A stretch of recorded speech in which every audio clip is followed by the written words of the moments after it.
The fountain pen didn't break when my brother held it up to the light, but something inside me did.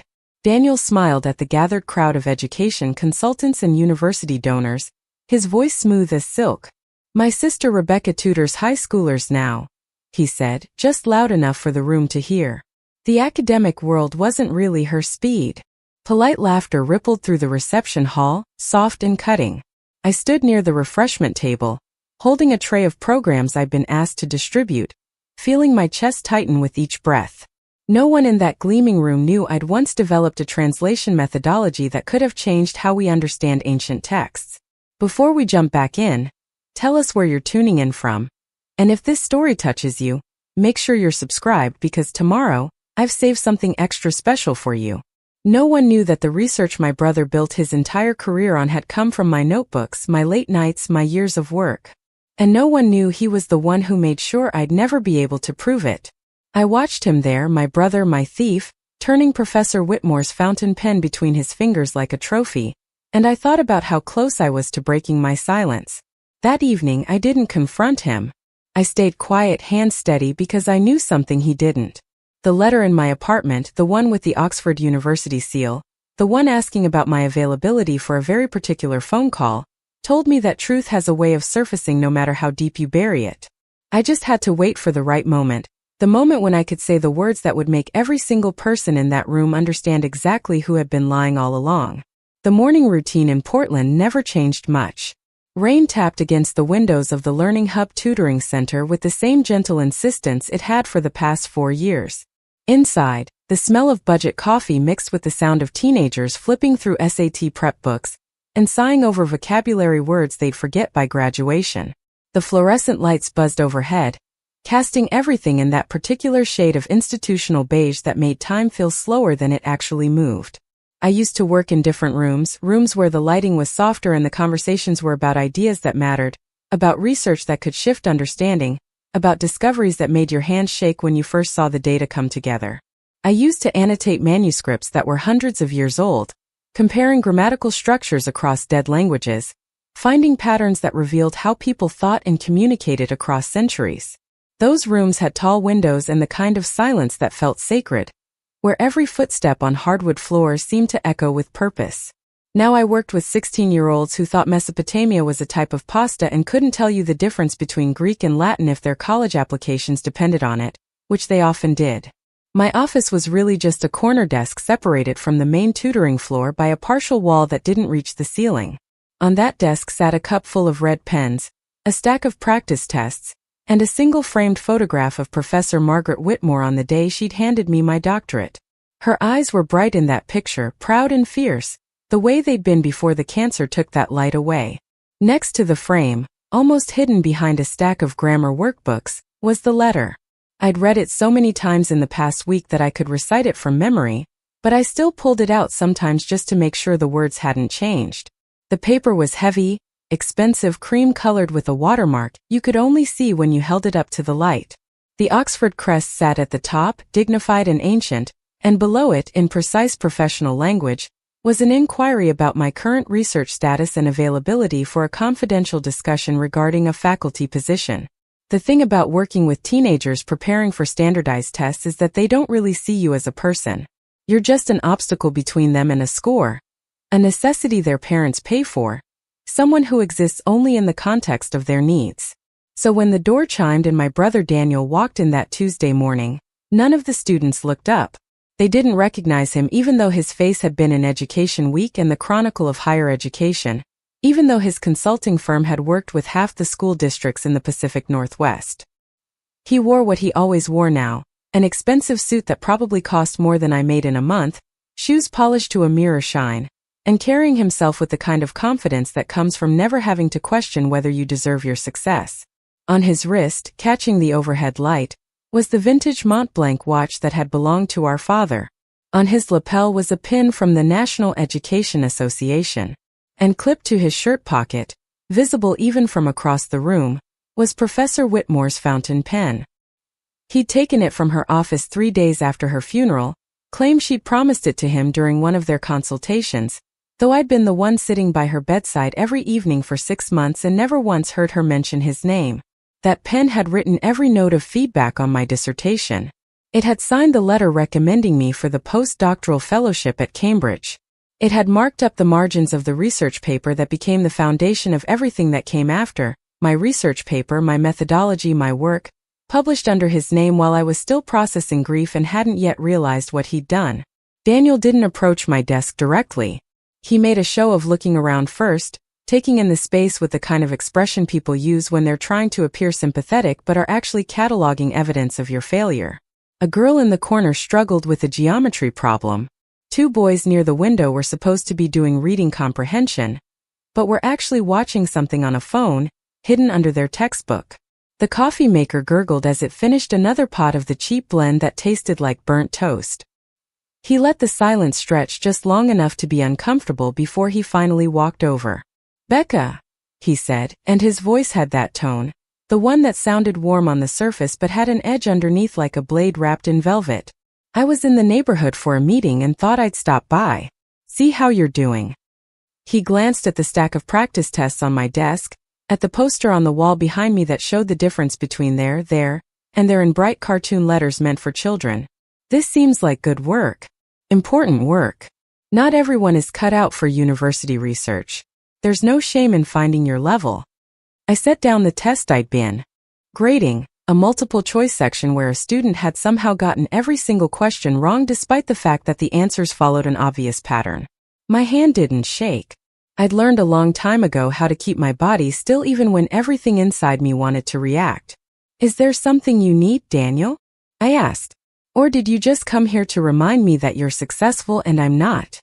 He laughed, the kind of laugh that was meant to defuse tension while actually creating more of it. "Don't be defensive. I actually came to invite you to something. There's an international education summit happening in Cambridge next month. My firm is one of the primary sponsors. I thought you might want to attend, maybe network a little, see if there are any opportunities." He pulled a business card from his pocket and placed it on my desk, right on top of the test I'd been grading. "I can get you a pass. You'd have to help with registration or program distribution, but you'd be in the room. That counts for something." The card was thick, professionally printed, with his name in raised letters and about 6 different titles listed beneath it. Founder, Senior Consultant, Research Director. All built on work I'd done, on ideas I'd developed, on a methodology he'd stolen and claimed as his own while I was too devastated by Professor Whitmore's death to fight back properly. By the time I'd gathered myself enough to challenge him, he'd already published, already given keynote speeches, already built relationships with journal editors and university administrators, who found it much easier to believe that the charismatic consultant with the pedigree was the real innovator rather than his quieter sister who'd retreated to tutoring after a supposed academic scandal. "I'll think about it," I said, which we both knew meant no. He smiled anyway, that practice smile he used in promotional videos and conference presentations, the one that made people trust him even when they shouldn't. He tapped the business card twice with his index finger, a gesture that was somehow both casual and condescending, and then he left without saying goodbye. The door chimed again as it closed behind him. The students kept working, oblivious to the fact that anything had happened at all. I picked up his business card, turned it over in my fingers, and then dropped it into the trash can beside my desk. But even as I did, I felt the weight of the Oxford letter in the drawer below, and I wondered if maybe, just maybe, Cambridge wasn't such a bad idea after all. That night, after I'd locked up the tutoring center and made the drive back to my apartment in the rain, I sat at my kitchen table with my laptop open and a cup of tea going cold beside me. The apartment was small, the kind of place that real estate listings called cozy when they meant cramped, with walls thin enough that I could hear my neighbor's television through the plaster, and a radiator that clanked whenever the heat kicked on. It was nothing like the faculty housing I'd briefly had in Boston, back when I was a visiting researcher with an office that overlooked the quad and bookshelves that reached the ceiling. This place had a kitchenette, a bathroom where the shower pressure was more suggestion than reality, and a main room that served as bedroom, living room, and office all at once. But it was mine, paid for with my own work, and there was something to be said for that even if the work itself felt small most days. I opened my email and scrolled through the usual accumulation of spam and automated reminders until I found the one I'd been looking for. Preparing and narrating this story took us a lot of time, so if you are enjoying it, subscribe to our channel. It means a lot to us. Now back to the story. The subject line read simply Confidential Inquiry, and the sender was listed as Dean Harold Blackwell, Academic Affairs, Oxford University. I'd already read it a dozen times, but I read it again anyway, letting each word sink in as though repetition could somehow make it more real. The email explained that Oxford was in the process of establishing a new endowed chair position in historical linguistics and translation methodology, and that my name had come up during their preliminary research. They'd reviewed my early publications, the ones from before everything fell apart, and they were interested in discussing my current work and future research plans. The email was careful not to promise anything, but the implication was clear enough. This wasn't just a courtesy inquiry. This was the kind of thing that could change everything.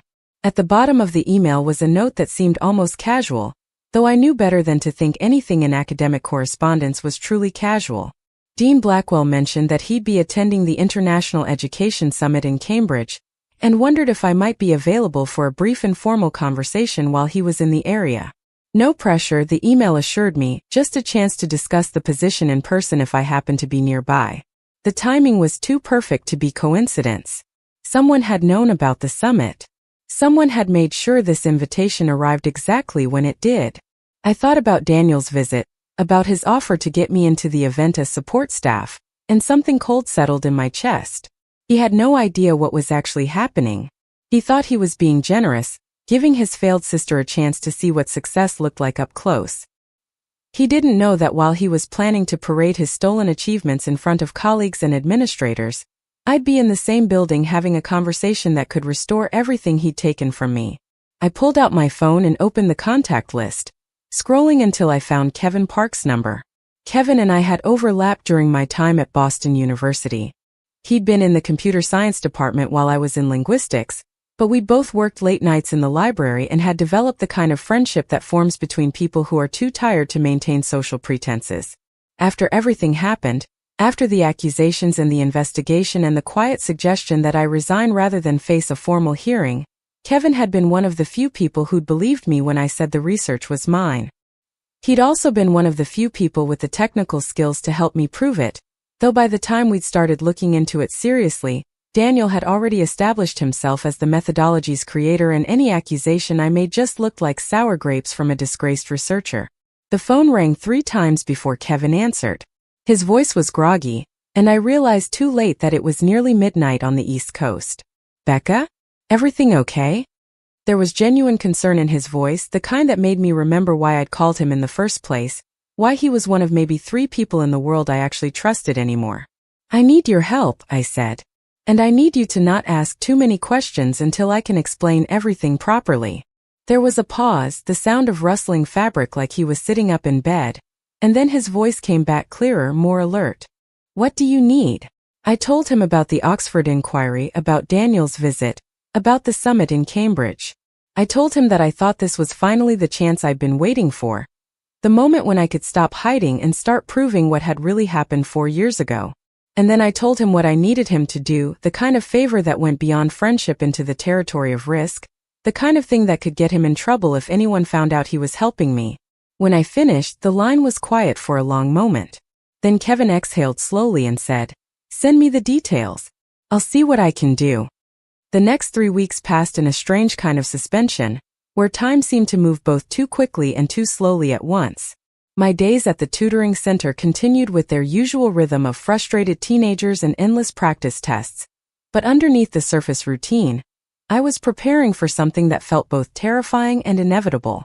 Kevin called me every few days with updates, his voice carefully neutral in case anyone was listening, though I doubted anyone cared enough about a tutoring center employee to monitor her phone calls.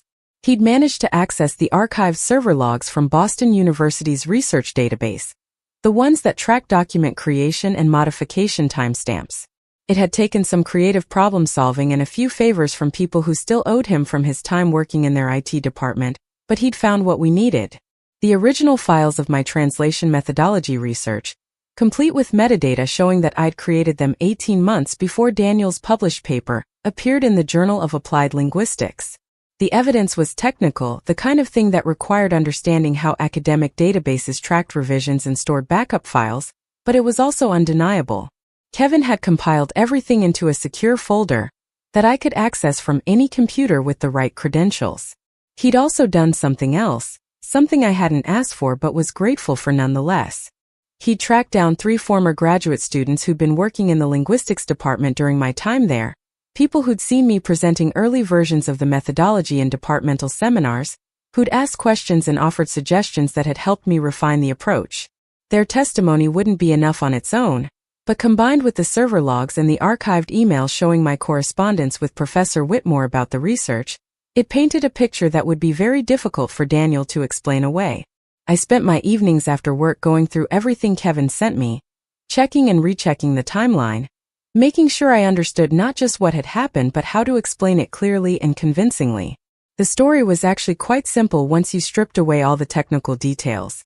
I developed a new approach to analyzing grammatical patterns in ancient texts, one that used computational methods to identify translation inconsistencies that human readers might miss. The methodology had applications in biblical studies, classical literature, historical linguistics, any field where understanding old texts mattered. Professor Whitmore had been enthusiastic about the work, had encouraged me to develop it into a series of papers that could establish my reputation in the field. But then she'd gotten sick, and everything had slowed down while I spent more time at the hospital than at my desk. Daniel had visited Professor Whitmore a few times during those last months. He'd told me he wanted to pay his respects, that despite their professional differences he'd always admired her work. I'd thought it was generous of him, had even been touched that my brother was making an effort to support me during such a difficult time. I hadn't known he was also accessing my research files from Professor Whitmore's computer, the one I'd used during my visits because it had better processing power than my laptop. I hadn't known he was photographing my notebooks during the one weekend I'd left them in her office while I went home to sleep for the first time in 72 hours. And I definitely hadn't known that he was already in conversation with Dr. Preston Vale, the editor of the Journal of Applied Linguistics, about a groundbreaking new paper on translation methodology that would revolutionize the field. The paper appeared 6 weeks after Professor Whitmore's funeral. I was still in that fog of grief where everything felt distant and unreal, where I moved through days without fully registering what was happening around me. A colleague forwarded me the journal link with a message that said, "Hey, isn't this similar to what you were working on?" I'd opened the PDF with curiosity, expecting to see something adjacent to my research, maybe someone who'd had a parallel idea and beaten me to publication. What I found instead was my own work, my exact methodology, my specific examples, even some of the same phrasing I'd used in my draft notes, all published under Daniel Foster's name with no mention of me anywhere in the paper. I called him immediately, my hands shaking so badly I could barely hold the phone. He'd answered on the 3rd ring, his voice cheerful and unsuspecting, and I'd asked him to explain what I was looking at. There had been a pause, just a brief hesitation, and then his tone had shifted into something I'd never quite heard from him before. He told me that the research was his, that he'd been developing these ideas for years, and that any similarity to my work was either coincidence or the result of conversations we'd had where he'd shared his thinking with me. When I protested, when I told him I had drafts and notes and emails that proved the work was mine, he'd said something that made my blood run cold. He told me that Professor Whitmore had consulted with him extensively on the methodology, that she'd actually suggested he take the lead on publication because his name would carry more weight in the field, and that if I tried to challenge him on this, I'd be disrespecting her memory and her final wishes. It was a masterful lie, the kind that was almost impossible to disprove because the one person who could contradict it was dead. I tried anyway, had filed a formal complaint with the university's Research Integrity Office, had submitted my drafts and notes and the email correspondence I'd saved.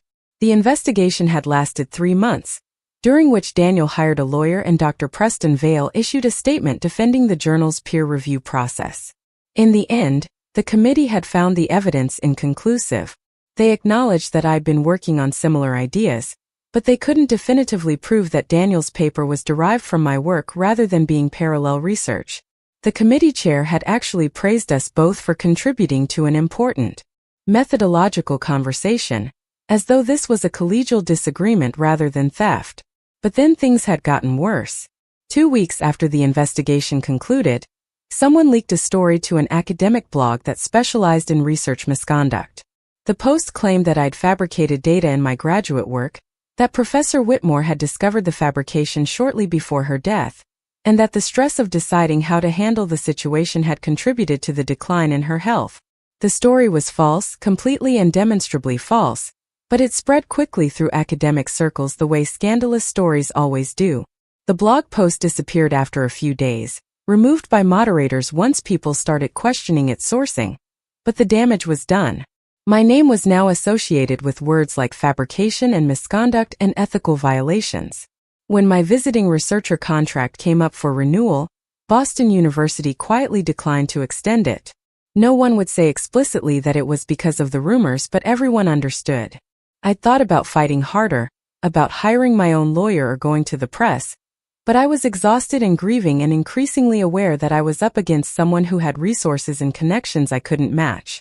Daniel's consulting firm was growing rapidly, bringing in contracts with major school districts and education nonprofits. He was becoming a name people recognized, someone who got invited to keynote conferences and advised policymakers. I was becoming the bitter sister who couldn't accept that her brother had succeeded where she'd failed. So I'd stopped fighting.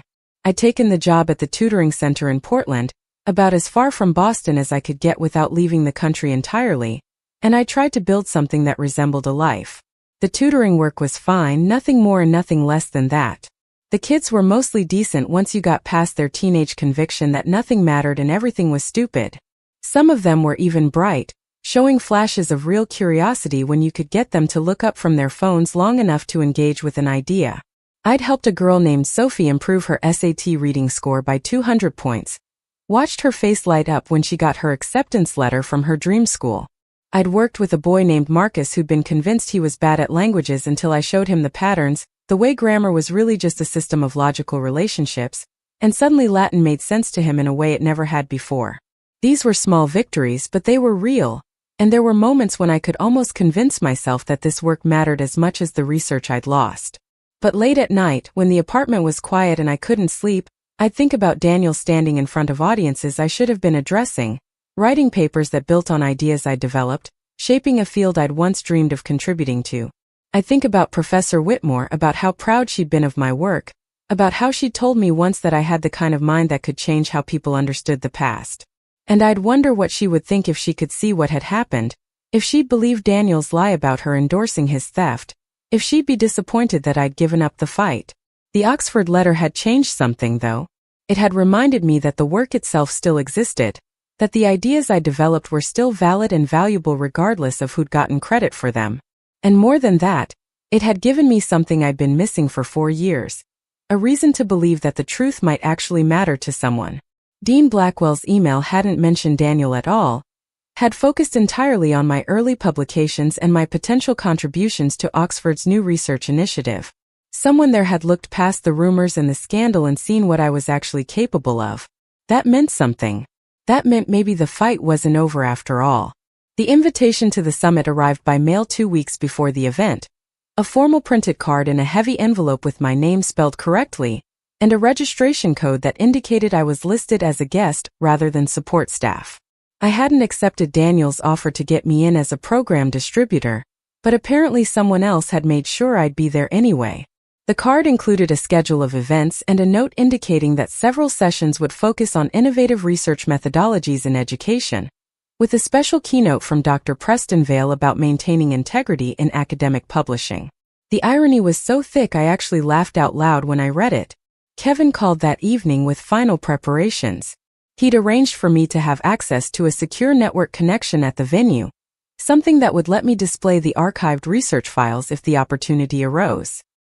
He'd also contacted the 3 former graduate students, and 2 of them had agreed to attend the summit if I needed them to provide testimony. The third had declined, apologizing but explaining that she couldn't risk her current position by getting involved in what might become a public dispute. I understood. The academic world was small and vindictive, and people had long memories for those who made trouble. The night before I was supposed to fly to Boston, I pulled out the box I kept on the top shelf of my closet, the one I hadn't opened since moving to Portland. Inside were remnants of my previous life, my doctorate diploma still in its leather folder, a photo of me and Professor Whitmore at my dissertation defense, a name badge from my first academic conference, and at the very bottom, wrapped in tissue paper, a photocopy of a letter she'd written to me during the last weeks of her life. Her handwriting had been shaky by then, the cancer making it difficult to grip a pen, but the words were clear enough. She'd written about how proud she was of my work, how the translation methodology I'd developed had the potential to reshape the field, and how she hoped I'd continue pushing forward even after she was gone. She'd signed it with her characteristic flourish and added a postscript. Don't let anyone diminish what you've built. The truth has weight and eventually weight wins. I'd forgotten about that letter, had packed it away with everything else from that period of my life, but seeing it now felt like a message across time. Professor Whitmore had known something I'd lost sight of in the years since her death. The truth did have weight, and if you could hold on long enough, if you could stay steady through the lies and the attacks and the moments when giving up seemed easier than fighting, eventually that weight would tip the balance. I refolded the letter carefully and placed it in my carry-on bag, next to the printed copies of Kevin's evidence files. Whatever happened at the summit, I wouldn't be going in empty-handed. And I wouldn't be going in as the person Daniel thought I was, the defeated sister who'd found her level distributing programs at events she wasn't qualified to actually participate in. I'd be going in as Dr. Rebecca Foster, the researcher who developed a methodology that apparently Oxford University thought was worth an endowed chair position. That person had been quiet for a long time, but she was still here and she was done hiding. The flight to Boston left Portland at 6 in the morning, which meant I was awake at 3:30, too anxious to sleep and too restless to stay in bed pretending I might. I made coffee in the dark kitchen, watching the city lights through my window and thinking about all the ways this could go wrong. Daniel had spent 4 years building his reputation on stolen work, cultivating relationships with people who mattered, positioning himself as an expert in a field he barely understood before he'd taken my research. He had money, influence, and the kind of confidence that came from never facing real consequences. I had server logs, archived emails, and the testimony of 2 graduate students who most people had never heard of. On paper, it wasn't a fair fight. But then again, nothing about this situation had ever been fair. The airport was mostly empty at that hour, just a handful of travelers moving through security with the glazed expressions of people who'd rather be sleeping. I bought a bottle of water I didn't drink and a breakfast sandwich I didn't eat, then sat at the gate watching the sky gradually lighten from black to deep blue to the pale gray that passed for morning in November. My phone buzzed with a message from Kevin asking if I'd landed yet, and I realized he'd forgotten about the time difference, that it was already mid-morning for him while I was still waiting to board. I sent back a quick reply telling him I'd message when I arrived, then turned my phone to airplane mode before I could second-guess anything else. The flight itself was unremarkable, the kind of travel experience that exists in a bubble outside normal time. I had a window seat and spent most of the journey staring at clouds, trying not to think too hard about what the next few days would bring. Somewhere over Montana or maybe Wyoming, the woman in the seat next to me asked what brought me to Boston, and I told her I was attending an education conference. She said that sounded interesting in the tone people use when they mean the exact opposite, then put in earbuds and didn't speak to me again for the rest of the flight. It was just as well. I wasn't sure I could have explained what I was really doing even if I'd wanted to, wasn't sure I fully understood it myself yet. Boston appeared below us as we descended, the city spread out in familiar patterns that I'd once known well enough to navigate without thinking. I'd lived here for 3 years during my postdoctoral work, had walked those streets and eaten in those restaurants and spent long evenings in libraries that felt like sanctuaries. Coming back felt strange, like visiting a place where you used to live in a dream, where everything was recognizable but slightly off, not quite matching your memories. The taxi from the airport took me through neighborhoods I'd once considered home, past Boston University's campus where I could see students moving between buildings with backpacks and coffee cups, completely unaware that someone who used to belong there was passing by as a stranger. The hotel Kevin had booked for me was in Cambridge, close enough to Harvard's campus that I could walk to the summit venue but far enough from the main conference hotel that I was unlikely to run into Daniel by accident. The room was small and clean, with a view of a parking lot and a bathroom where the shower made an alarming grinding noise when you turned it on. I dropped my bag on the bed and stood at the window for a moment, watching cars come and go below. Ordinary people doing ordinary things while I prepared for something that felt anything but ordinary. My phone showed 3 missed calls from a number I didn't recognize and a text message from Kevin that just said, "Call me when you can. Important." I called him back immediately, my pulse quickening at the urgency in his message. He answered on the first ring, his voice tight with an emotion I couldn't quite identify. Excitement, maybe, or nervousness, or some combination of both. He told me he'd received an email that morning from one of his contacts in academic publishing, someone who worked in the back-end systems that journals use to manage submissions and peer review. Apparently, there'd been some unusual activity in the Journal of Applied Linguistics database recently, someone accessing old submission records from around the time Daniel's paper was published. The activity had triggered an automatic security flag, because the person accessing the records was using administrator credentials that had supposedly been deactivated years ago. Kevin's contact had looked into it out of curiosity and discovered something interesting. The peer review records for Daniel's paper had been modified after publication, something that should have been impossible given how the journal's database was structured. Someone with high-level access had gone back and altered the reviewer comments, making them appear more enthusiastic than they'd originally been. It was a small change, the kind of thing no one would ever notice unless they were specifically looking for it, but it suggested that the paper's acceptance hadn't been as straightforward as Dr. Preston Vale had always claimed. More importantly, it suggested that someone had been worried enough about the paper's legitimacy to feel the need to retroactively improve its peer review record. Kevin said he didn't know yet who'd made the modifications or why they'd done it so long after publication, but he was working on tracing the access logs to find out. In the meantime, he wanted me to know that there was potentially more evidence of wrongdoing than just the theft of my research. If someone had tampered with the journal's database, that was a serious breach of academic integrity, the kind of thing that could call into question everything the journal had published during that period. I thanked him and promised to be careful, though I wasn't entirely sure what being careful meant in this context. I was already committed to confronting Daniel at the summit. Learning that he might have tampered with journal records didn't change my plans so much as confirm that I was right to make them. I spent the rest of that day preparing. I reviewed Kevin's files until I could recite the timeline from memory, until I knew exactly which document was created when and which email was sent to whom and what every piece of evidence proved. I practiced explaining the technical details in plain language, the kind of explanation that would make sense to people who weren't experts in database architecture or research methodology. I laid out the clothes I'd wear to the summit, a dark blue suit that I'd bought years ago for conference presentations and hadn't worn since leaving Boston. It still fit, though the woman who looked back at me from the hotel mirror seemed older than I remembered, lines around her eyes that hadn't been there before, hair that needed cutting, an expression that was harder and more guarded than it used to be. That evening I walked through Harvard's campus as the sun set and the temperature dropped. Students hurried past in groups, laughing and arguing and completely absorbed in their own dramas, the way students always are. I found myself standing outside the library where I'd spent so many hours during my postdoc, looking up at the windows that glowed warm yellow against the darkening sky. Someone else was sitting at the desk where I used to work, bent over books I couldn't see, living a version of the life I'd lost. I wondered if they knew how fragile it all was, how quickly it could be taken away if the wrong person decided you were a threat to their ambitions. Probably not. You never know those things until it's too late. I ate dinner alone at a small restaurant near the hotel. Nothing fancy, just pasta and a glass of wine that I barely touched. The place was full of people having normal conversations about normal things, weekend plans and work frustrations and somebody's upcoming birthday party.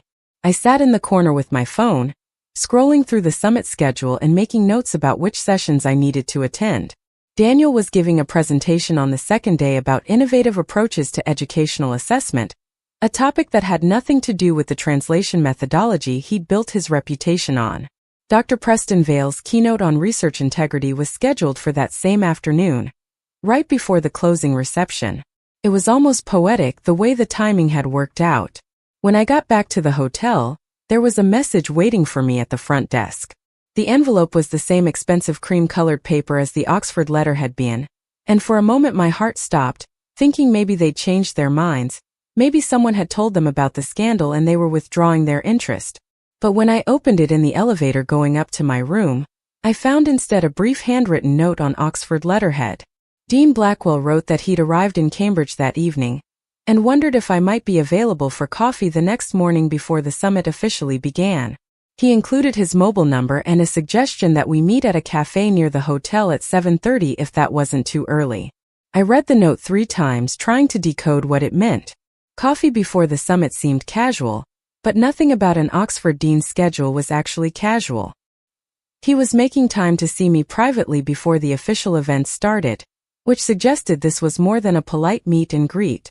This was the conversation the email had hinted at, the discussion about research plans and future work that might determine whether the endowed chair position was a real possibility, or just a preliminary inquiry that wouldn't go anywhere. I set my alarm for 5:30 and tried to sleep, though my mind kept racing through possible conversations, imagining questions he might ask and answers I needed to have ready. Morning came too quickly and not quickly enough, the way important days always do. I dressed carefully, opting for the same blue suit but with a different shirt, something that looked professional without trying too hard. I arrived at the cafe 10 minutes early and ordered tea I didn't really want, just to have something to do with my hands while I waited. Dean Blackwell appeared exactly at 7:30, a tall man in his 60s with silver hair, and the kind of weathered face that suggested he'd spent time outdoors despite decades in academia. He spotted me immediately, offered a firm handshake, and sat down across from me with a coffee that looked like it wasn't his first of the morning. He started with pleasantries, asking about my flight and whether I'd been to Cambridge recently, the kind of small talk that was meant to put people at ease. I answered politely but didn't elaborate, sensing that he was working up to something more substantial. After a few minutes, he set his coffee down and leaned forward slightly, his expression becoming more serious. He told me he'd been following my work for longer than I might realize, that he'd actually heard me present an early version of the translation methodology at a conference in London years ago, back when I was still a graduate student and he was just beginning his tenure as dean. He'd been impressed then by the rigor of the approach and the clarity of my thinking, and he'd made a mental note to watch for my future publications. When Daniel's paper came out instead, Dean Blackwell said he'd been confused at first, wondering if perhaps you'd been working together, if maybe this was a collaboration that just hadn't been clearly credited. But then he'd heard rumors about a dispute, about accusations and an investigation, and he'd followed the situation with interest even though he had no direct involvement. What he'd noticed, he said, was that my name disappeared from academic publishing after that incident, while Daniel's appeared with increasing frequency. It was a pattern he'd seen before in academia, where someone with power or connections could effectively erase someone else's contributions, and most people would simply accept the official narrative, rather than ask difficult questions. I didn't know what to say to that, wasn't sure if he was asking me to confirm his suspicions or just explaining why he'd reached out after all these years. He continued before I could formulate a response, telling me that Oxford's new endowed chair position was specifically designed to support scholars who'd made significant methodological contributions to their fields, but might not have received proper recognition for that work. They were looking for someone with genuine insight and original thinking, not just someone who'd published frequently or accumulated impressive credentials. When my name had come up during their preliminary research, he'd immediately remembered that conference presentation from years ago, and he'd decided to investigate further. What he'd found, he said, was that my early publications were exceptional, showing exactly the kind of innovative approach they wanted to foster at Oxford. He'd also found the controversy surrounding my departure from Boston University, the allegations of data fabrication that had never been formally proven, but had nonetheless damaged my reputation.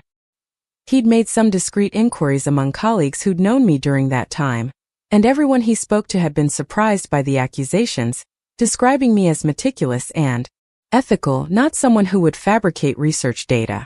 That had convinced him to reach out despite the potential complications, to at least have a conversation about whether I might be interested in returning to active research.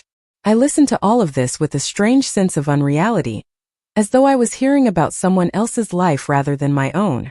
It had been so long since anyone in academia had taken my work seriously, had looked past the scandal to consider what I'd actually contributed, that I'd almost forgotten what that felt like. I told Dean Blackwell the truth, or at least the version of it I'd been carrying for 4 years. I explained how I developed the translation methodology, how Professor Whitmore had encouraged me to pursue it, how her death had left me vulnerable at exactly the moment when I needed to be most vigilant about protecting my work. I told him about Daniel's paper appearing in the journal, about my failed attempt to prove the research was mine, about the fabrication allegations that had surfaced right after I'd challenged his authorship. Dean Blackwell listened without interrupting, his expression neutral but attentive. When I finished, he was quiet for a moment, stirring his coffee even though he hadn't added anything to it. Then he said something that surprised me. He told me he believed me, not because he had any special insight into what had actually happened, but because the story I'd told matched patterns he'd seen play out many times in his decades in academia. Brilliant work gets stolen, usually by someone with more institutional power or better connections. The victim tries to fight back and discovers that institutions protect their interests, not truth. The victim's reputation gets destroyed to justify the theft, and everyone moves on as though justice was served when really it was just expedience. The question now, he said, was what I intended to do about it. Oxford couldn't offer me a position based on work that was publicly credited to someone else, no matter how convinced he personally might be about who really deserved credit. If I wanted the endowed chair, I'd need to find a way to reclaim my research, to establish clearly and publicly that the methodology was mine. He couldn't help me do that, couldn't get involved in what was essentially a dispute between two American researchers, but he could tell me that if I succeeded, if I could prove my authorship in a way that satisfied academic standards of evidence, Oxford would be very interested in continuing our conversation. I asked him what would happen if I couldn't prove it, if Daniel's version of events remained the official record. Dean Blackwell sighed, and for the first time he looked less like an administrator and more like someone who was genuinely disappointed by how academia worked. He said that in that case there wouldn't be much he could do. Oxford couldn't hire someone whose reputation was tainted by fabrication allegations, even if those allegations were false. The institution had to protect itself, had to maintain standards that couldn't be compromised by individual sympathy. He was sorry, he said, but that was the reality of the situation. I had a chance here, maybe the only chance I'd get, but I had to be the one to take it. No one was going to hand me justice. I had to claim it myself. The International Education Summit opened with the kind of orchestrated enthusiasm that academic conferences always tried to project, as though gathering hundreds of researchers and administrators in an overpriced hotel ballroom was inherently exciting rather than mildly exhausting. Registration tables lined the marble lobby, staffed by volunteers in matching polo shirts who handed out name badges and glossy program books thick enough to be weapons. The air smelled like expensive coffee, and the particular anxiety that comes from being in a room full of people trying to impress each other. I picked up my badge and noticed that it listed my affiliation as independent researcher, which was technically accurate and also somehow humiliating, a public acknowledgement that I belonged to no institution, claimed by nowhere and no one. The main ballroom had been set up with rows of chairs facing a stage where the morning keynote speakers would hold forth about innovation and excellence, and all the other words that sound meaningful until you hear them repeated enough times that they blur into noise. I found a seat near the back, close to the exit, and watched people file in with their coffee cups and their phones, forming clusters of conversation that would dissolve and reform throughout the day. Daniel wasn't hard to spot when he arrived. He'd always had a presence that drew attention, that made people want to be near him, and this morning was no different. He wore a charcoal suit that probably cost more than my monthly rent, his hair perfectly styled, Professor Whitmore's fountain pen visible in his breast pocket like a badge of legitimacy he'd stolen along with everything else. He was surrounded by a small group of people I recognized from their photos in the program. Dr. Preston Vale was there, looking distinguished in the way journal editors always tried to look, with his silver beard and wire-rimmed glasses and an expression of bemused superiority. There were two university provosts I didn't know personally but whose institutions I recognized, both major research universities with enough money and influence to matter. And there was someone I hadn't expected to see, a woman named Dr. Catherine Werner who ran the National Education Research Foundation, one of the largest funding agencies in the country. She was laughing at something Daniel had said, her hand resting briefly on his arm in the casual way people touch when they're comfortable with each other, when there's familiarity and trust. I watched this tableau from my seat in the back and felt something cold settle in my chest. These weren't just colleagues. These were Daniel's allies, people who'd invested in his success, and who therefore had a vested interest in maintaining the narrative that he was the brilliant innovator he claimed to be. If I challenged him publicly, I wouldn't just be fighting my brother.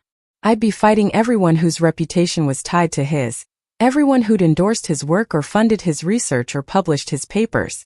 The institutional weight Dean Blackwell had talked about wasn't abstract. It was right there in that cluster of expensive suits and confident smiles, a wall of credibility that I'd have to break through with nothing but archived server logs and the testimony of graduate students no one had ever heard of.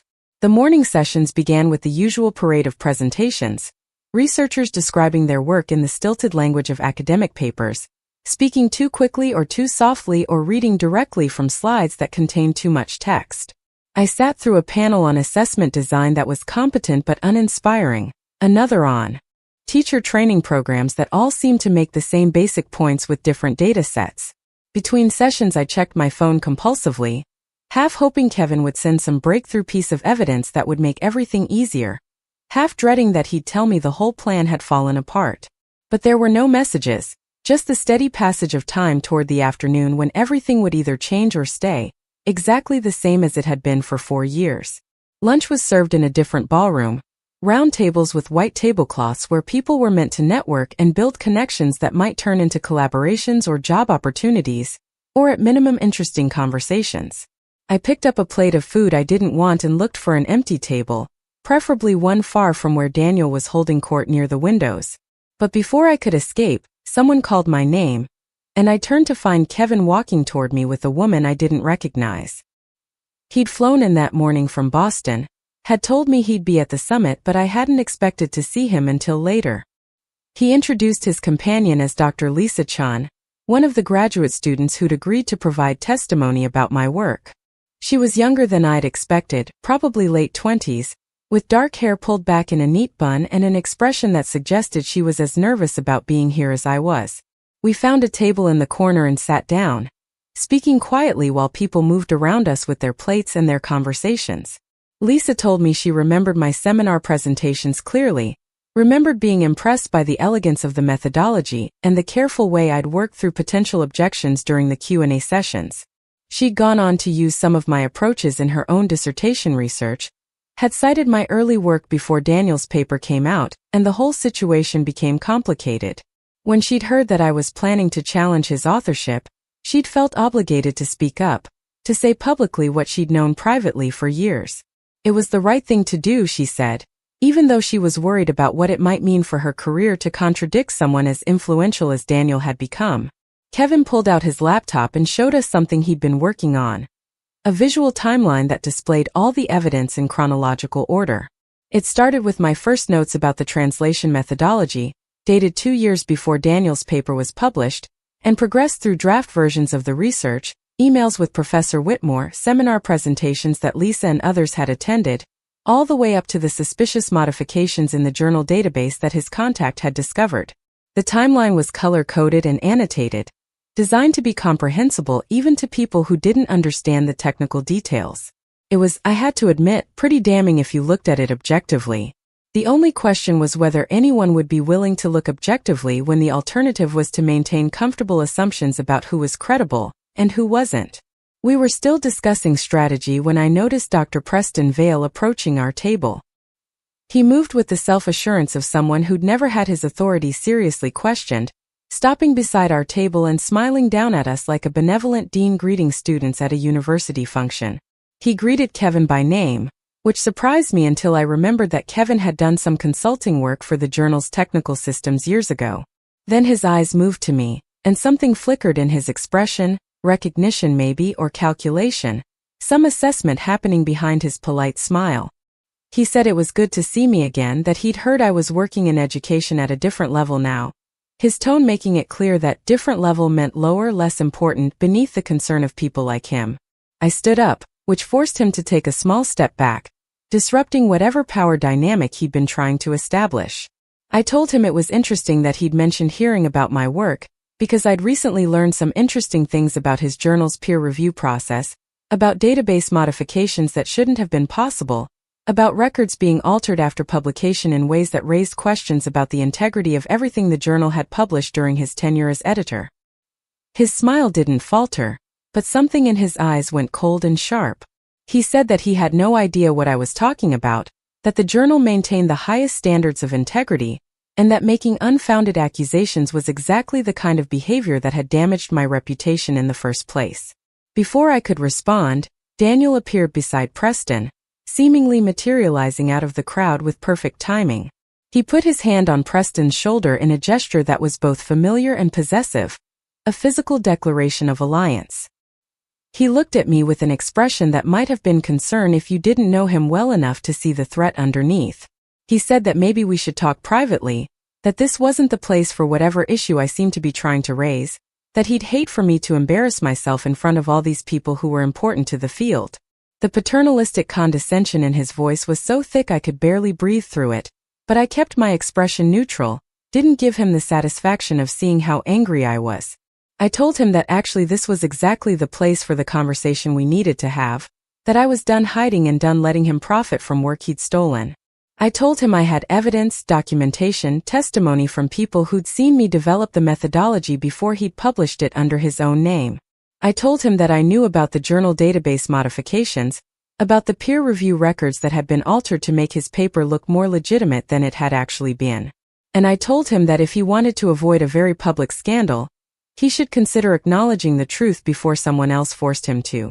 The conversations around us had started to quiet, people sensing conflict the way crowds always do, turning their attention toward our table even if they couldn't hear exactly what was being said. Daniel's expression shifted, the concerned brother mask slipping enough to show something harder underneath. He told me I was confused, that grief over Professor Whitmore's death had clearly affected my judgment, that he tried to be patient with me but there were limits to how much disruption he could tolerate. He said that if I continued making these accusations, he'd have no choice but to pursue legal action for defamation, and that unlike me, he had the resources to follow through on that threat. Kevin stood up then, his laptop still open on the table, the timeline visible on the screen. He said that maybe Daniel would like to explain why his paper contained phrases that were identical to passages in my draft documents that had been created months before his submission.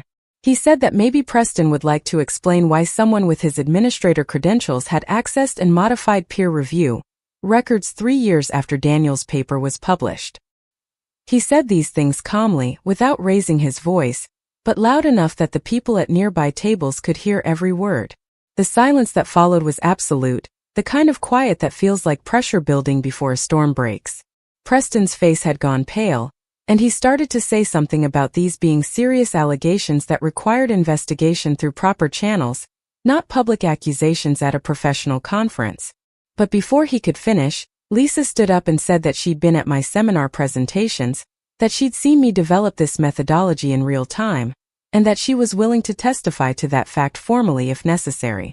And then from a table across the room, another voice joined hers. Dr. Marcus Webb, the second graduate student Kevin had contacted, was standing up and saying that he could corroborate everything Lisa had said, that he'd been in those seminars too and remembered them clearly. Daniel's confident expression was cracking now, uncertainty showing through the polished exterior. He looked at Preston, who looked back with an expression that suggested he was already calculating how to distance himself from whatever was about to happen. I felt a surge of something that wasn't quite triumph, wasn't quite vindication, but was maybe the beginning of both. I told Daniel that we could do this here and now in front of everyone, or we could do it later through formal channels that would be much more destructive to his reputation. I told him the choice was his, but either way the truth was coming out. Dr. Catherine Werner had approached while we were talking, drawn by the commotion like everyone else in the room. She stood at the edge of our cluster, listening with an expression I couldn't read. When there was a pause in the confrontation, she asked what exactly was being alleged here, her voice carrying the authority of someone used to getting answers. Kevin turned his laptop toward her and walked through the timeline, showing her each piece of evidence, explaining the significance of the timestamps and the database modifications and the testimony from multiple witnesses. She listened without interrupting, her expression growing progressively more serious as the presentation continued. When Kevin finished, she looked at Daniel for a long moment, then at Preston, then finally at me. She said that these were extremely serious allegations, that if they were true they represented not just theft but a systematic deception that had corrupted the academic record. She said that the National Education Research Foundation had funded 2 of Daniel's subsequent projects based in part on the strength of his initial methodology paper, and that if that paper's authorship was fraudulent, it called into question everything that had followed. She turned to Preston and asked point blank whether he'd modified journal records after publication. He started to deflect, to say that any administrative access to the database was routine maintenance, but she cut him off and told him that wasn't what she'd asked. The room had gone completely silent now. Dozens of people watching this confrontation unfold with the horrified fascination people have for public disasters. Preston looked at Daniel, who looked at the floor, and in that exchange of glances I saw the alliance crumbling, saw each of them realizing that protecting themselves mattered more than protecting each other. Preston said that he may have made some minor corrections to formatting in the database, that it was a technical issue not a substantive one, his voice lacking conviction. Catherine asked to see Kevin's evidence of the specific changes made, and when she reviewed them, her expression hardened into something that looked like genuine anger. She said that she'd need to review all of this formally, that the Foundation would be launching an immediate investigation into any research they'd funded based on the methodology paper, and that until that investigation concluded, all of Daniel's active grants would be frozen. She said that she'd also be filing a formal complaint with the journal's parent organization about the database tampering, and that she'd be recommending that all of Daniel's publications in that journal be subject to post-publication review. She said this all very calmly, very professionally, the way someone delivers a death sentence when they've made their decision and know it's the right one. Daniel finally found his voice, saying that this was all a misunderstanding, that he could explain everything if people would just listen. But no one was listening anymore, or rather, they were listening but not believing. The consensus in the room had shifted in the way these things do, suddenly and completely, from accepting Daniel's version of events to questioning everything about him. People were pulling out their phones, undoubtedly texting colleagues who weren't at the summit, spreading the news that something major was happening. The academic gossip network was already spinning up, and by tomorrow this story would be everywhere, unstoppable and uncontainable. I looked at my brother, at the man who'd stolen my work and my reputation and 4 years of my life, and I felt less satisfaction than I'd expected. He looked smaller somehow, diminished not physically but in presence, like a projection that had been exposed as an illusion. Professor Whitmore's fountain pen was still in his pocket, but it didn't look like a trophy anymore. It looked like stolen property, which was exactly what it was. I walked over to him, close enough that I could speak quietly without the whole room hearing, and I told him that I wanted the pen back. He stared at me for a moment, something that might have been genuine remorse flickering across his face, then pulled the pen from his pocket and held it out to me. His hand was shaking. I took the pen, feeling the familiar weight of it, the smooth barrel that Professor Whitmore's fingers had worn smooth over years of use. I told Daniel that I didn't hate him, which was true even though I hadn't realized it until that moment. I told him that I was disappointed and angry and hurt, but mostly I was just tired of carrying around the weight of his betrayal. I told him that whatever happened next, whether he lost everything or managed to salvage something, he'd have to live with knowing what he'd done. And I told him that I hoped someday that knowledge would matter to him, though I suspected it probably wouldn't. Then I walked away, back to where Kevin and Lisa were standing, and I let him standing there alone in a room full of people who were all suddenly looking at him differently. The afternoon keynote was canceled while the conference organizers tried to figure out what to do about the situation that had just exploded in their lunch ballroom. Catherine Werner asked if I'd be willing to meet with her and some colleagues that evening to go through all the evidence formally, and I agreed. Dean Blackwell, who'd witnessed the whole confrontation from a table near the windows, approached me as people were starting to leave the ballroom. He didn't say anything at first, just looked at me with an expression that might have been respect or might have been relief. Then he told me that Oxford's offer was still on the table, that if anything the way I'd handled this situation made them more confident that I was the right person for the position. He said we could discuss details later after things settled down, but he wanted me to know that I hadn't just reclaimed my research today. I'd proven something more important than authorship. I'd proven integrity under pressure, and that was what Oxford really valued. That evening, I met with Catherine and a panel of researchers she'd assembled to review Kevin's evidence. We went through everything methodically: the timeline, the server logs, the witness testimony, the database modifications. It took 3 hours, and by the end of it there was no doubt in anyone's mind about what had happened.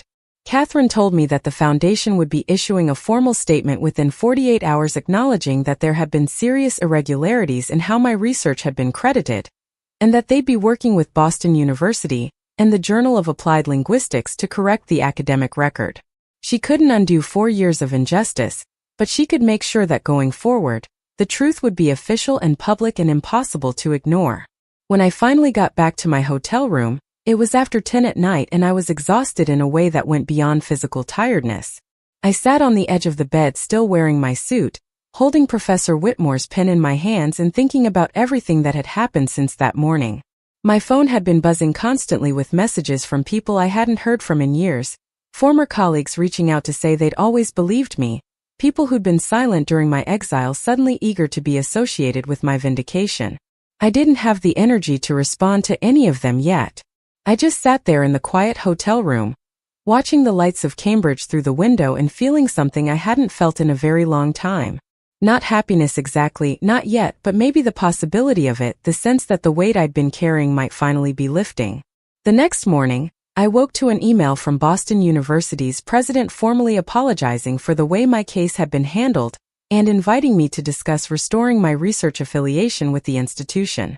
Another email from the Journal of Applied Linguistics announced that they were retracting Daniel's paper and would be publishing a correction acknowledging my authorship of the methodology.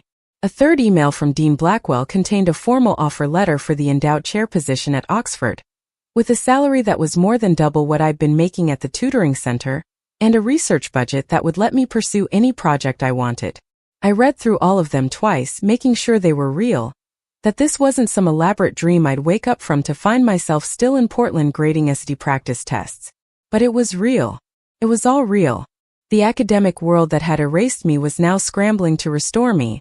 Institutions that had been silent during my exile suddenly eager to claim association with my vindication. There was irony in that, maybe even injustice of a different kind, but I was too tired to be angry about it. I'd spent 4 years being angry, and it hadn't changed anything. What had changed things was evidence and patience and the willingness to wait for the right moment, exactly like Professor Whitmore had told me to do in that letter I'd been carrying in my bag. I flew back to Portland that afternoon, but I knew I wouldn't be staying long. There were arrangements to make, a tutoring center to give notice to, an apartment to pack up, a life to dismantle so I could build a new one. Oxford wanted me to start in January, which gave me about 6 weeks to wrap up everything in Portland and prepare for the move to England. It felt impossibly fast and also like it had taken forever. 4 years of waiting compressed into a few weeks of action.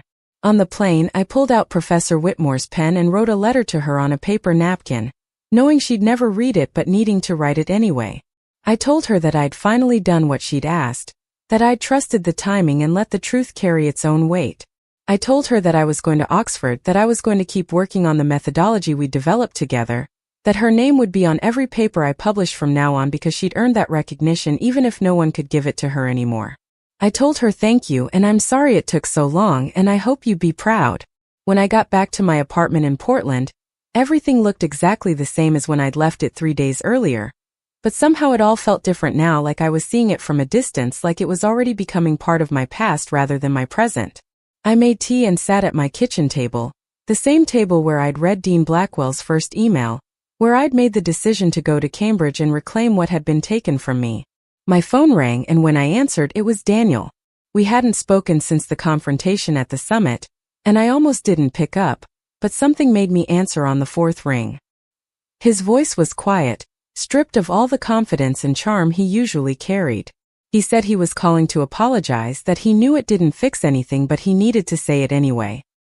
He said that he'd been jealous of me for years, of the way Professor Whitmore had believed in my work, of the natural talent I had that he'd always had to work so much harder to approximate. He said that taking my research had felt justified at the time, like he was just claiming recognition he deserved, but that he understood now what he'd actually done. He'd destroyed something that mattered and he was sorry.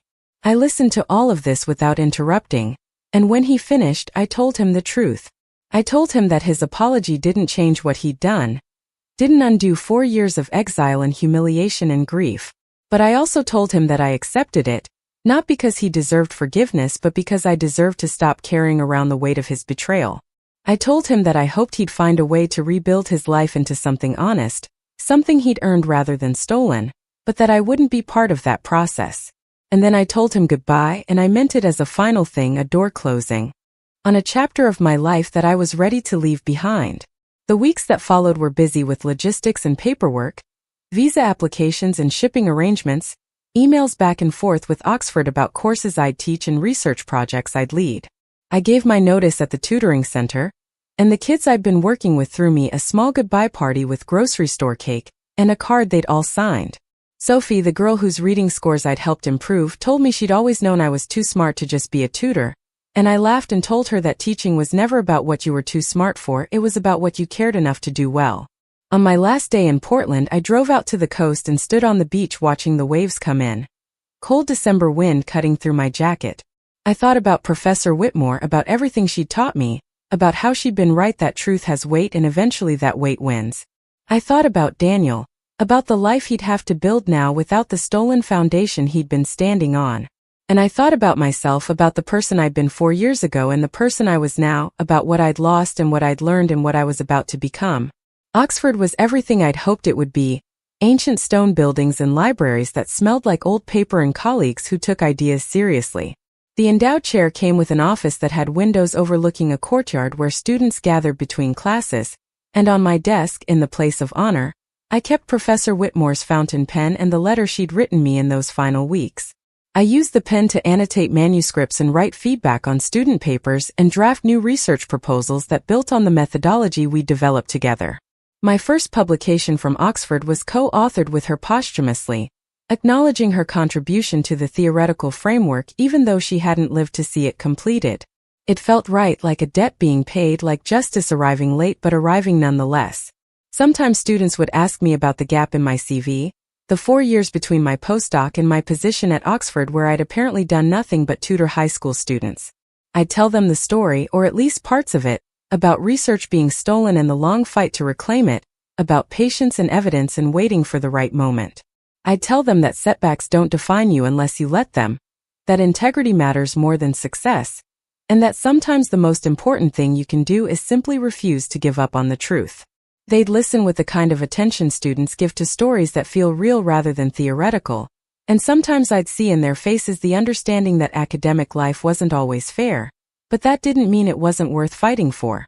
Years later, long after the scandal had faded from immediate memory and become just another cautionary tale people told about research ethics, I received a letter from Daniel.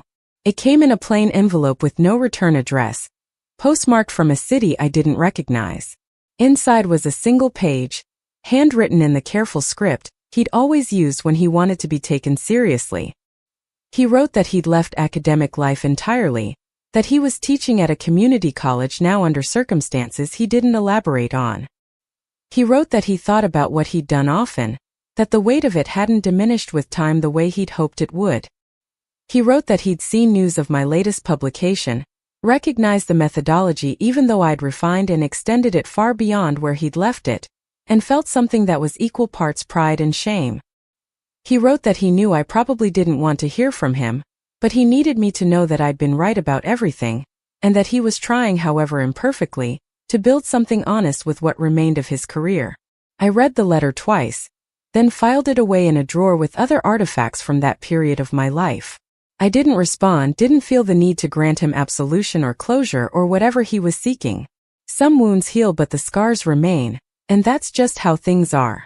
What mattered was that I'd survived, that I'd reclaimed not just my research but my sense of myself as someone who could be trusted, someone whose word carried weight, someone who did work that mattered. The rest was just details, the inevitable messiness of human relationships and professional rivalries, and all the small betrayals that mark any life lived among other people. On quiet evenings in Oxford, when the work was done and the students had gone home and the only sound was the ancient heating system clicking in the walls, I'd sit at my desk with Professor Whitmore's pen in my hand and feel grateful for the long path that had brought me here. Not grateful for the suffering, not grateful for the theft or the exile or the years of doubt and struggle, but grateful for the lesson that had come through all of it. The lesson that truth does have weight, that patience is a form of power, and that justice, when it finally arrives, is worth every moment you spent waiting for it. My family had mocked my education, had treated my research as something that could be stolen and sold without consequence. Then Oxford called about an endowed chair position, and everything they dismissed as worthless became the foundation of a career they could never touch again. That was vindication enough, more than enough, A quiet victory that didn't need to be shouted to be real. The first semester at Oxford passed in a blur of lectures and seminars, faculty meetings and research proposals, the steady rhythm of academic life that I'd been locked out of for so long. Winter gave way to spring, and the courtyards filled with students sprawled on the grass with their textbooks, punting on the river, living the kind of privileged existence that felt both foreign and familiar. I'd been one of them once, young and convinced that intelligence and hard work were sufficient shields against injustice. Now I knew better, but I also knew that cynicism was its own kind of trap. You could acknowledge that the world was unfair without letting that unfairness define how you moved through it. My research was progressing faster than I'd anticipated. The methodology I developed had applications I hadn't fully explored during those early years in Boston, ways of analyzing not just ancient texts but any translated material, looking for patterns that revealed bias or intention or the subtle ways meaning shifted across languages. I'd started collaborating with a professor in the history department who specialized in colonial documents, examining how British officials had translated indigenous languages in ways that served imperial interests. It was fascinating work, the kind that made hours disappear while you were immersed in it, and it reminded me why I'd chosen this field in the first place. Language was power, and understanding how language worked meant understanding how power moved through the world.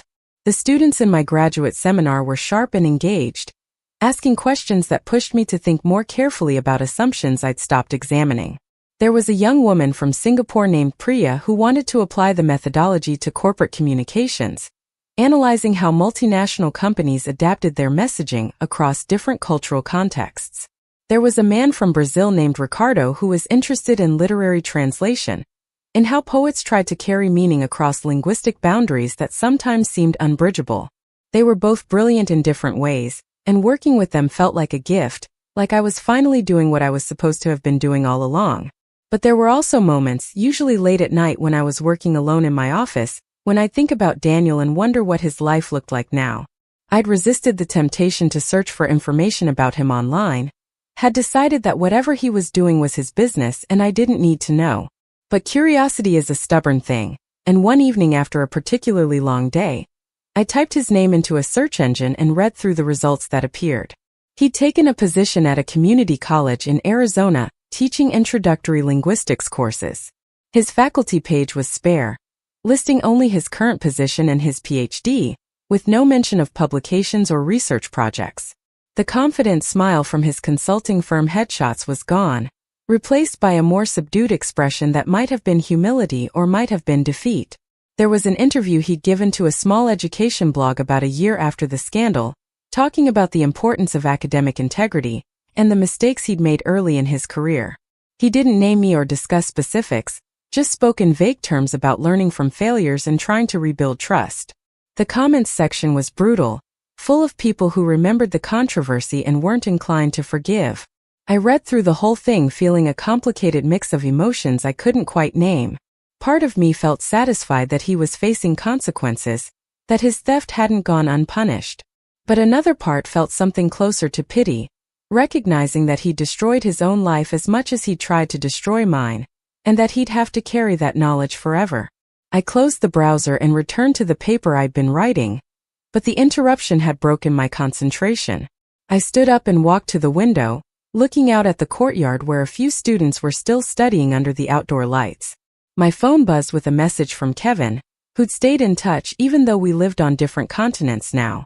He was asking if I'd seen the news about Dr. Preston Vale, and when I told him I hadn't, he sent me a link to an article from that morning.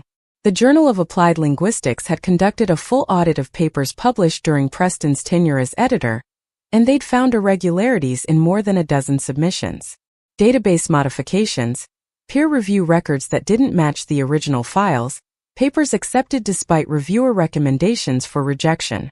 Preston had resigned immediately, and the journal's parent organization was conducting a formal investigation into potential fraud.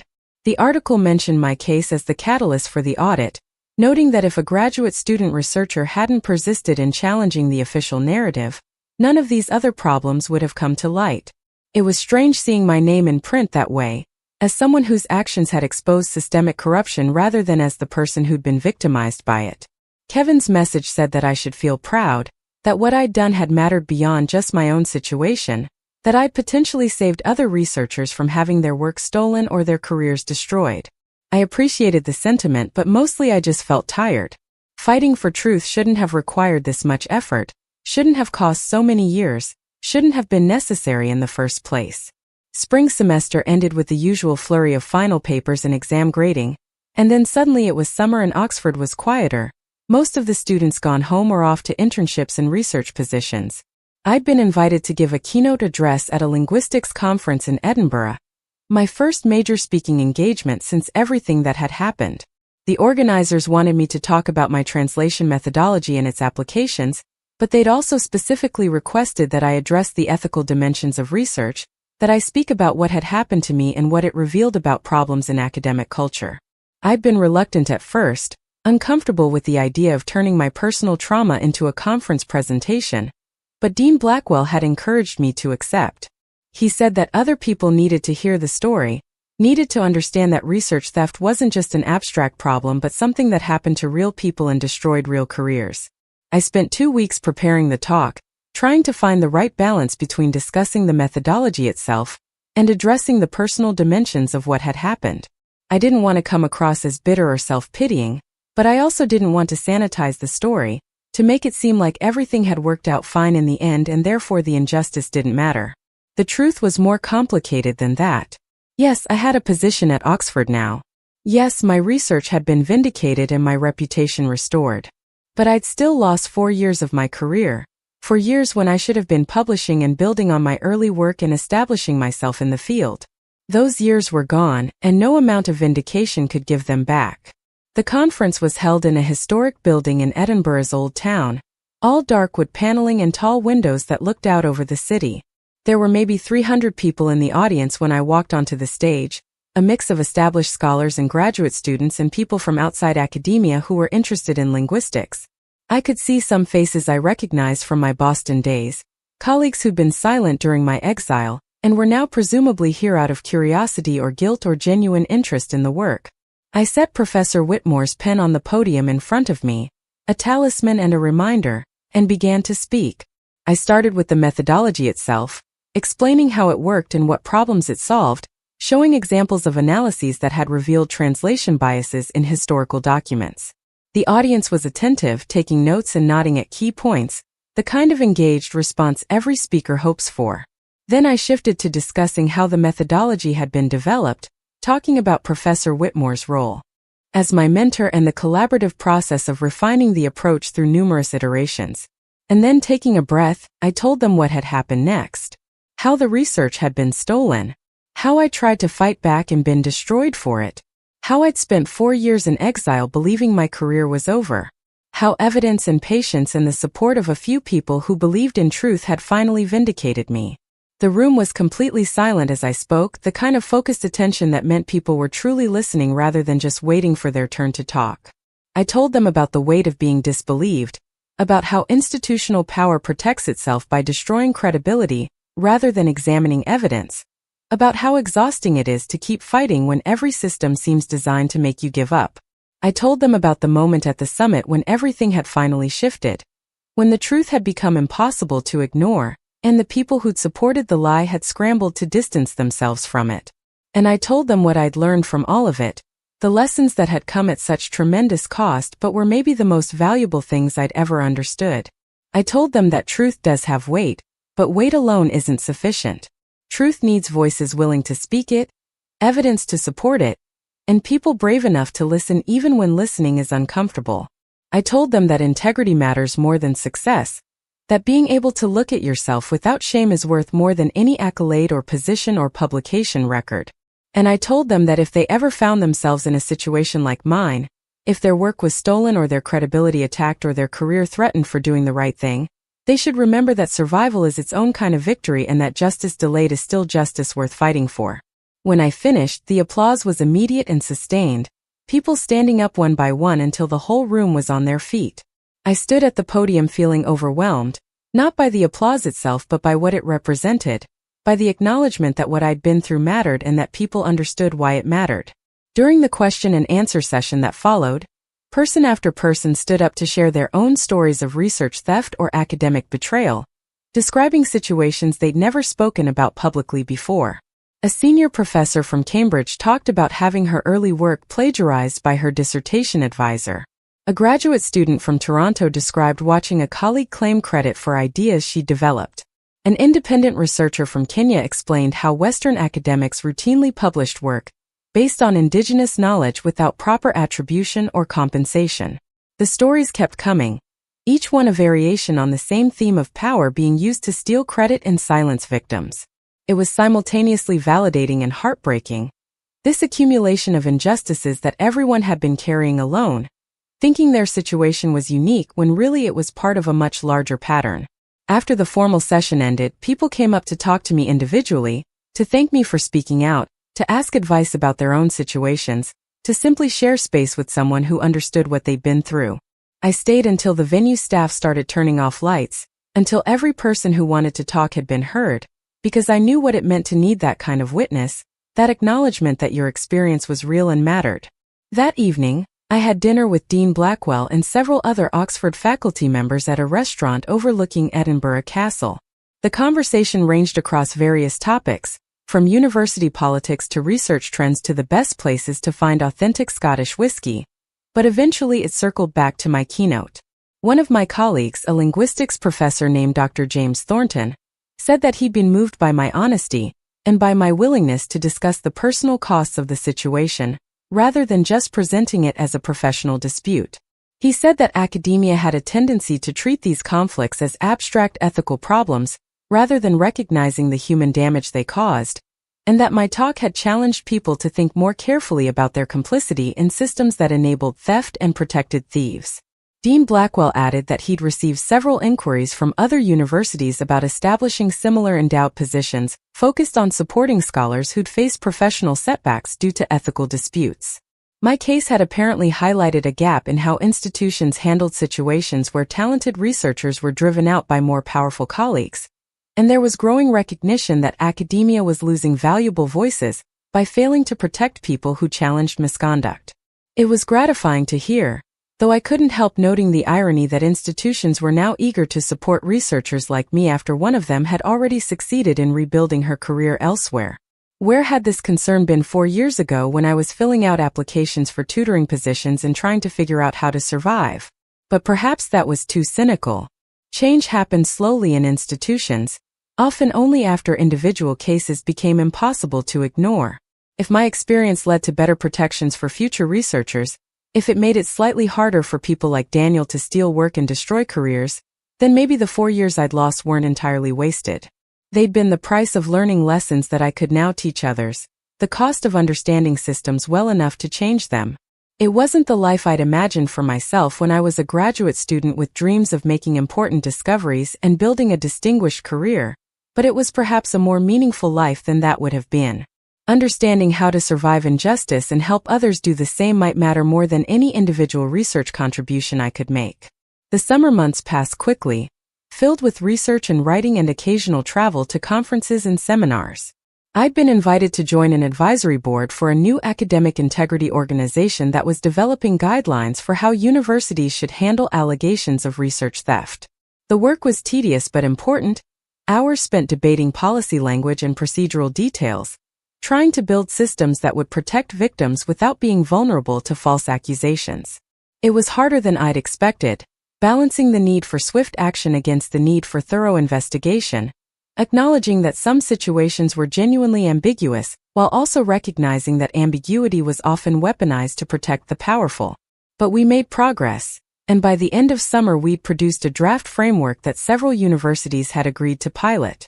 In August, I received an unexpected email from someone whose name I didn't recognize, a professor at a small liberal arts college in Ohio. She'd heard my Edinburgh keynote and wanted to tell me about one of her students, a bright young woman who discovered that another student had plagiarized her honors thesis and submitted it to a major competition under his own name. The university had investigated and confirmed the plagiarism, but they'd handled it quietly, giving the male student a failing grade in the course while doing nothing to recognize that the young woman's work had won the competition it was stolen for. The professor said her student was devastated, considering dropping out entirely, and she wondered if I might be willing to speak with her, to share my experience and maybe provide some perspective on how to move forward. I agreed immediately, and we set up a video call for the following week. The student's name was Emily, and when she appeared on my screen she looked exactly how I remembered feeling 4 years ago, exhausted and angry and profoundly disillusioned with institutions she'd been raised to trust. We talked for over an hour, and I told her my story in more detail than I'd shared publicly, including the darkest moments when I'd seriously considered giving up on academia entirely. I told her that the pain she was feeling was real and valid, that being betrayed by institutions that claimed to value integrity was genuinely traumatic, and that she shouldn't feel weak or oversensitive for struggling with it. But I also told her that she had a choice about what came next, that she could let this define her or she could survive it and build something meaningful from the experience. I told her that the most important thing was to keep doing the work she cared about, to not let someone else's theft convince her that her contributions didn't matter. I told her to document everything, to maintain relationships with people who believed in her, and to be patient with herself when the anger and grief became overwhelming. And I told her that she was stronger than she thought, that the fact that she was still fighting rather than giving up meant she had the resilience to get through this. When we finished talking, she said she felt better than she had in weeks, not because anything about her situation had changed, but because she finally felt like someone understood what she was going through and believed she could survive it. After we disconnected, I sat at my desk thinking about how many Emilys there probably were, how many students and junior researchers and untenured faculty members were going through similar experiences right now, most of them in isolation, most of them convinced their situation was unique. The problem was so much bigger than my individual case, so deeply embedded in how academic institutions function that no single person could fix it. But maybe what I could do was make sure that people who went through this knew they weren't alone, that there was a path forward even when everything seemed destroyed, that survival was possible and maybe even victory if you could hold on long enough. Fall semester began with the usual surge of activity, new students arriving, courses starting, the rhythm of academic life reasserting itself. I'd been asked to teach an undergraduate course on linguistics and social justice, examining how language was used to maintain or challenge power structures. It was outside my usual area of focus, but I'd agreed because I thought it was important, because I'd learned firsthand how language and power intersected, and wanted to share those insights with students who might use them to build a more equitable world. The class was larger than expected, over-enrolled by 20 students who sat on the floor because there weren't enough chairs, all of them eager to discuss ideas about language and identity and systemic oppression. One afternoon in late September, I was in my office preparing for a seminar when my phone rang with a number I didn't recognize. I almost let it go to voicemail, but something made me answer, and I heard a voice I hadn't expected to hear again. It was Daniel. His tone was hesitant, apologetic, asking if I had a few minutes to talk or if he should call back another time. I almost told him not to call back, that we'd said everything that needed to be said, but curiosity won out and I told him I could spare a few minutes. He said he'd been following my career from a distance, reading my publications and watching videos of conference presentations online. He said he was genuinely happy for my success, that seeing me at Oxford doing important work made him feel like maybe he hadn't completely destroyed something irreplaceable, that the research he'd stolen had ultimately survived and thrived even if his theft had nearly killed it.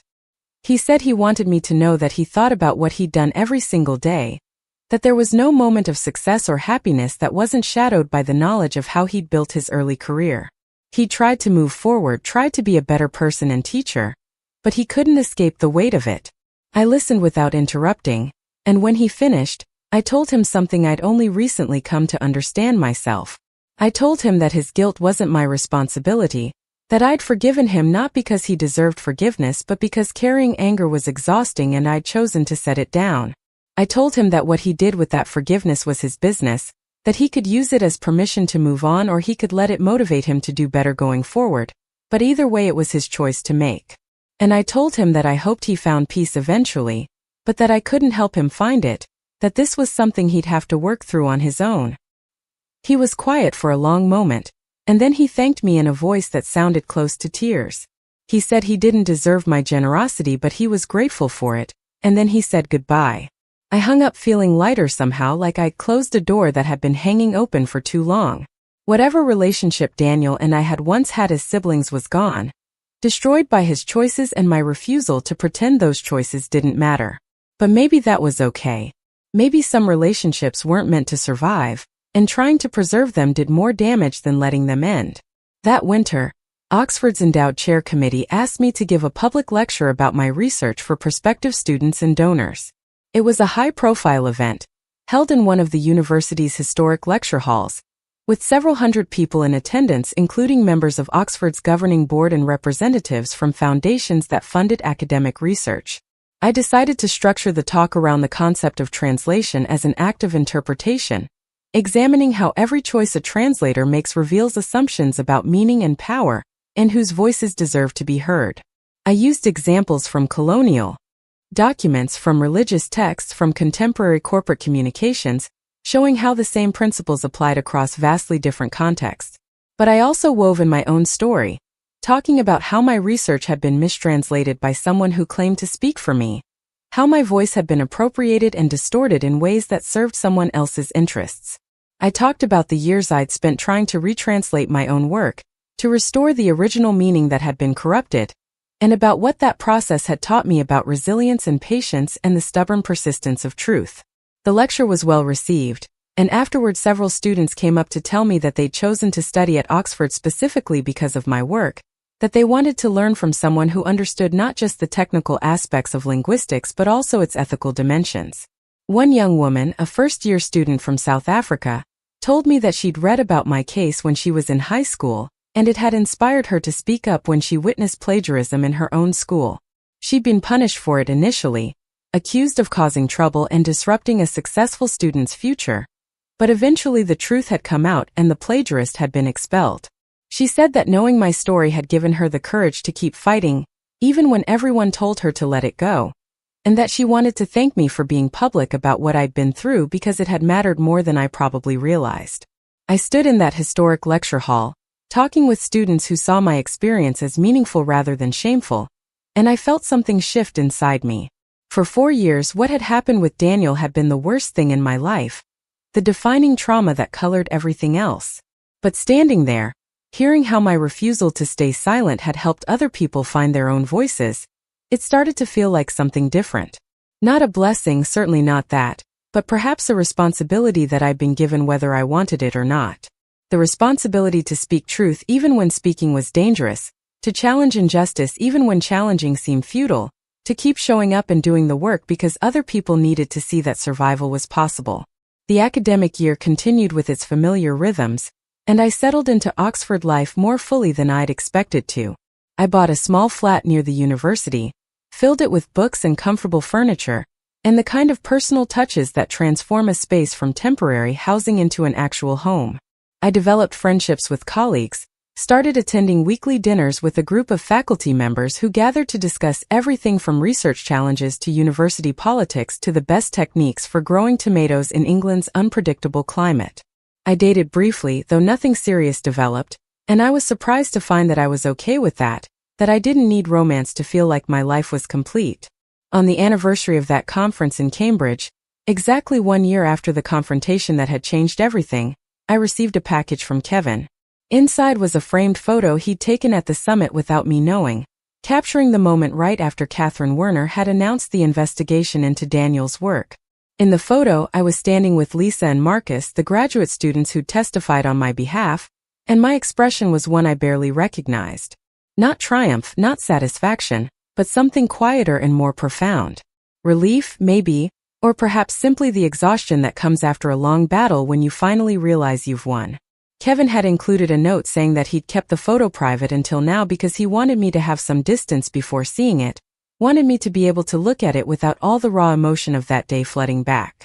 He said he hoped I could see in the image what he'd seen in that moment, someone who'd been beaten down by injustice but had refused to stay down, someone who'd fought not because victory was guaranteed, but because fighting was the only choice that let her keep her integrity intact. He said he was proud to call me a friend and that he hoped I was proud of what I'd accomplished. I put the photo on my office wall, next to Professor Whitmore's letter and my doctorate diploma, and a growing collection of artifacts that represented different chapters of my life. Students would sometimes ask about it, curious about the story behind the image, and I'd give them the abbreviated version, the highlights without the full emotional weight. But occasionally a student would look at the photo and then at me, and I'd see understanding dawn in their expression, recognition that the person in the picture had been through something difficult and come out the other side. Those moments of recognition felt important, felt like part of why I was supposed to be here doing this work. 3 years after joining Oxford's faculty, I was asked to serve on a university committee reviewing policies around research misconduct. It was the kind of administrative work that most faculty members tried to avoid, time-consuming and often frustrating, but I accepted because I knew my perspective was valuable, that I understood dimensions of these issues that people who'd never been victimized couldn't fully grasp. We spent months reviewing case studies and drafting new procedures, arguing about burden of proof and appropriate penalties, and how to balance protecting accusers against protecting the accused. It was exhausting work, but by the time we finished, Oxford had one of the most comprehensive research integrity policies in British higher education, with clear procedures for investigating allegations and strong protections for whistleblowers. The policy's implementation wasn't perfect. There were cases that fell through cracks, situations where institutional interests still seemed to outweigh pursuit of truth, moments when I was reminded that changing systems was infinitely harder than changing individual behaviors. But there were also victories, cases where junior researchers who'd been plagiarized received proper credit, where powerful professors who'd stolen work faced real consequences, where the system actually worked the way it was supposed to. Each small victory felt significant, felt like incremental progress toward a version of academia that lived up to its stated values of integrity and truth-seeking. My research continued to evolve, expanding beyond the original translation methodology into broader questions about how language shapes understanding and how power determines whose interpretations get treated as authoritative. I published a book that examined translation practices in international law, showing how choices about language affected everything from human rights protections to environmental regulations. The book was well received, reviewed positively in major journals and assigned in graduate seminars around the world. It felt strange seeing my work cited and discussed, knowing that a few years earlier I'd been tutoring teenagers for SAT prep, and wondering if I'd ever contribute to scholarly conversations again. But the strangest moment came when I received an invitation to give a keynote at a conference being organized by the Journal of Applied Linguistics, the same journal that had published Daniel's stolen research. They were celebrating their 50th anniversary, and wanted to feature speakers whose work had been influential in the field. The irony was almost too much, and my first instinct was to decline, to refuse to participate in anything connected to the journal that had enabled the theft that nearly destroyed my career. But after thinking about it for several days, I decided to accept. Not to let them off the hook, but to use the platform to talk about the changes still needed in academic publishing, the ways journals could do better at verifying authorship and detecting plagiarism and protecting researchers who challenged powerful figures. The keynote became one of the most discussed talks of the conference, not because I attacked the journal directly, but because I laid out with uncomfortable precision all the ways their systems had failed and continued to fail. I talked about how peer review often reinforced existing hierarchies rather than challenging them, how prestigious publications went disproportionately to researchers at elite institutions, how editorial boards remained dominated by people who benefited from maintaining the status quo. Some people in the audience were defensive, arguing that I was being too harsh, or that the problems I described were anomalies rather than systemic issues. But others, particularly junior scholars and people from underrepresented groups, stood up to share their own experiences of being marginalized or ignored, or having their work stolen by more powerful colleagues. The conversation continued long after the formal session ended, spilling out into hallways and continuing at dinner, and eventually leading to a petition calling for reforms in how academic journals operated. I didn't start the petition or lead the reform efforts, but I supported them however I could, lending my name and my story to a movement that was much larger than my individual case. Change came slowly, but it came. Journals started implementing better authorship verification procedures. Professional organizations developed clearer ethics guidelines. Universities began taking research misconduct allegations more seriously, recognizing that their reputations suffered when they protected wrongdoers. None of it was enough. The systems remained deeply flawed, still tilted toward protecting the powerful and silencing victims. But it was something, and something mattered when the alternative was nothing. I thought often about Emily, the student whose thesis had been plagiarized, and about all the other people whose names I didn't know who were fighting similar battles. I hoped that the changes we were making, incremental as they were, might make their fights slightly easier, might give them slightly better odds of winning. That hope sustained me through the frustrating committee meetings, and the exhausting policy debates, and the moments when progress seemed impossible. Years accumulated, each one marked by publications and presentations, by students mentored and courses taught, by the steady accumulation of a career that looked from the outside like uninterrupted success. Only I knew about the 4-year gap, the exile that wasn't visible on my CV but had shaped everything that came after. Sometimes I wondered what my life would have looked like if Daniel hadn't stolen my research, if Professor Whitmore hadn't died when she did, if the investigation had gone differently. Maybe I'd be at some other university, maybe still in Boston, with a longer publication record and more prestigious awards, but also without the hard-earned understanding that made me who I'd become. It was impossible to know, and after a while I stopped wondering. The life I had was the life that existed, and it was enough. On what would have been Professor Whitmore's 80th birthday, I organized a symposium in her honor at Oxford, bringing together scholars who'd been influenced by her work and students she'd mentored over her long career. We spent 2 days discussing her contributions to linguistics, but we also talked about her as a mentor and teacher, about her fierce commitment to her students and her willingness to challenge powerful colleagues when she believed they were wrong. Several people mentioned me, talking about how she'd believed in my work when others were skeptical, how she'd pushed me to think more rigorously and write more clearly. It was moving to hear, though also painful, a reminder of everything I'd lost when she died and couldn't defend me against Daniel's lies. At the symposium dinner, I proposed a toast using Professor Whitmore's fountain pen as a prop, holding it up so everyone could see. I told the story of how I'd lost the pen and then reclaimed it, how it had become a symbol of everything Daniel had stolen and everything I'd fought to recover.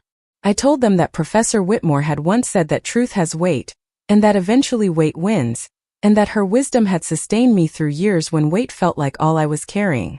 I told them that she'd taught me not just linguistics but how to be a scholar with integrity, how to value truth over convenience, and how to keep fighting even when the fight seemed hopeless.